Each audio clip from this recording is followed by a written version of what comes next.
Hello everyone, this is Sirisha from First MBBS. Today I would like to show you the clinical examination of respiratory system. We will start with the anatomical landmarks.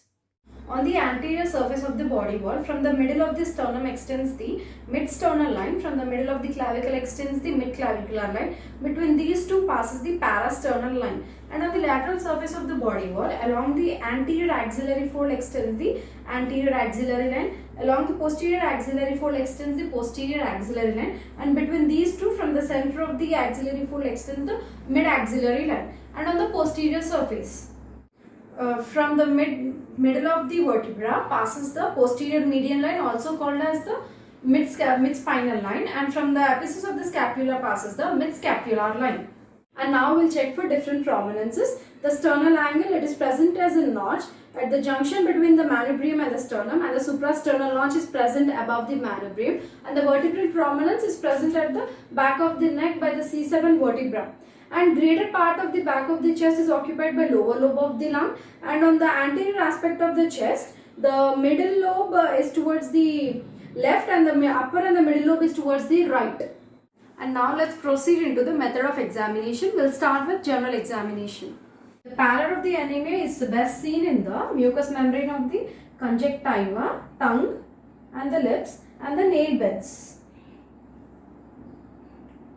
And then we'll check for cyanosis. It is the bluish discoloration of the mucous membrane. And then we'll check for clubbing. In clubbing, the Schwartz window is absent. And now check for lymph node enlargement in the neck and the supraclavicular region. The systemic examination of respiratory system is done under 4 steps: inspection, palpation, percussion and auscultation. Under inspection, we'll check for shape of the chest, symmetry of the chest, respiratory movements, shifting of the mediastinum trail sign or the sternocleidomastoid sign, and the position of the apex beat performed without touching the subject. We'll check for shape of the chest. In normal healthy individual, chest is bilateral and the transverse diameter is greater than the anteroposterior diameter, and the ratio is 7:5. And in the symmetric and the chest is bilaterally symmetrical, and chest is elliptical in cross section. Under symmetry of the chest, we'll look for the symmetry of the chest by comparing both the sides, and then check for the respiratory movement. Under respiratory movement, first check for the rhythm. Inspect the respiratory rate for 1 minute. In healthy individual, it is 12 to 18 per minute. In rhythm, inspect for the rhythm regularity. And then type of respiratory movement. In male, it is abdominothoracic, and in females, it is thoraco-abdominal. And then the bilateral equality of the movements. Ask the subject to take deep breaths and observe whether the chest moves equally with respiration. During inspiration, chest expands upwards and outwards. During expiration, chest moves inwards and downwards. And depth, look at the depth of the respiration.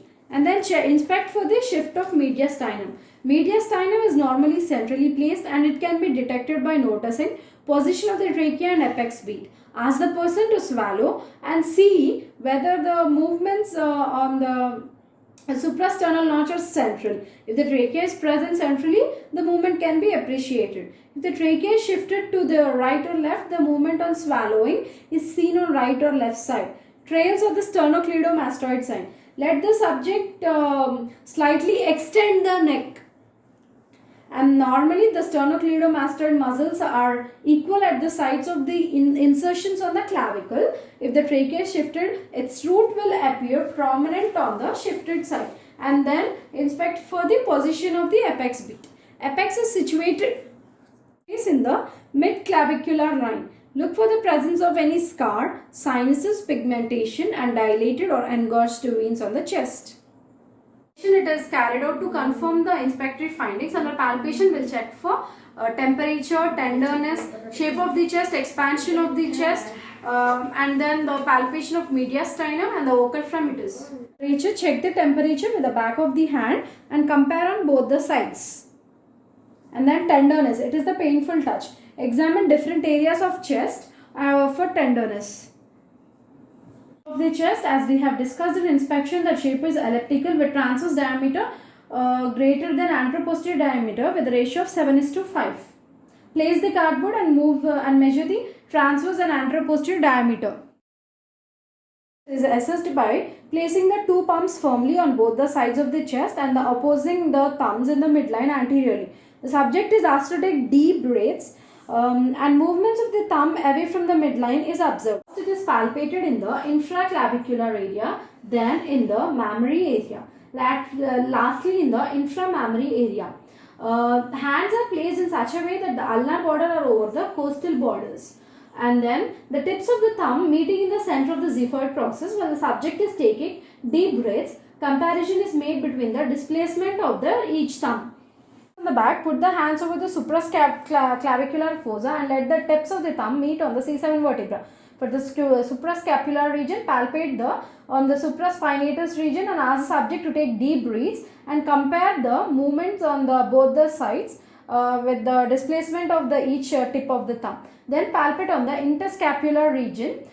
Place the hand on the scapula while the tips of the thumb meet at the center over the spinous process of the T6 vertebra.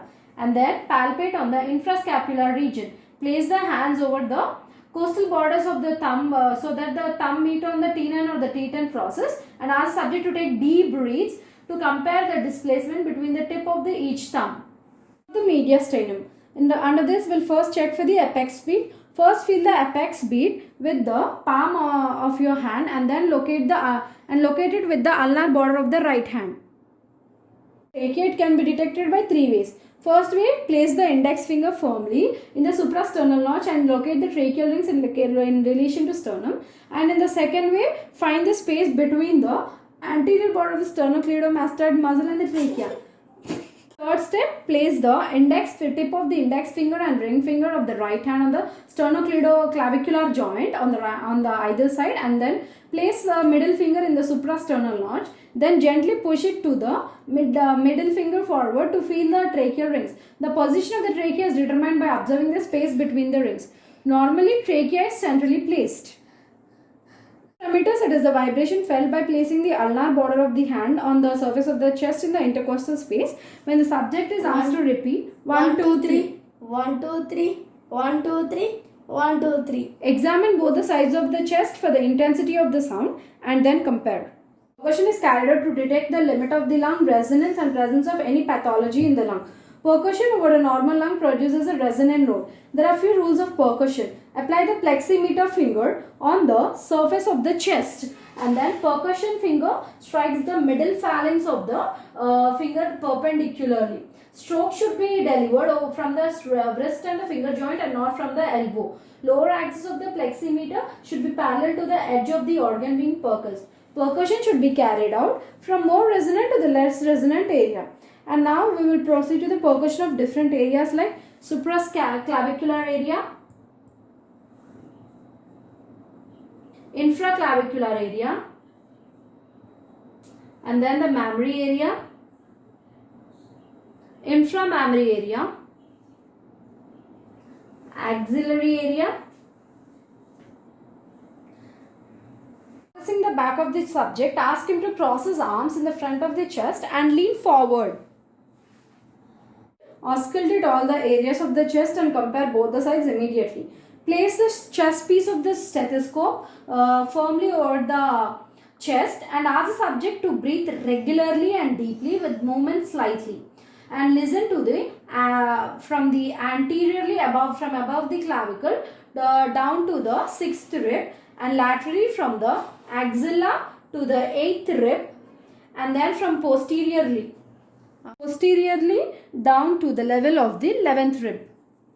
For the air entry, type of the breath sounds and vocal resonance, the breath sounds are of three types: vesicular, bronchial and bronchovesicular. Vesicular sounds, they are normally heard over the periphery, and inspiration is longer and there is no pause and there is a short expiration. And the bronchial sounds, they are heard over the sternal notch, and bronchovesicular, they are normally heard between the first and the second intercostal space anteriorly and between the scapula posteriorly. Vocal resonance, it is the auscultatory counterpart of the vocal fremitus. Ask the subject to repeat 1, 2, 3 at the constant volume and auscultate the symmetrical areas of both the sides of the chest. Lastly, adventitious sounds, that is they are heard for the presence of any added sounds. Varun, now your clinical examination of the respiratory system is done. Thank you, Akka.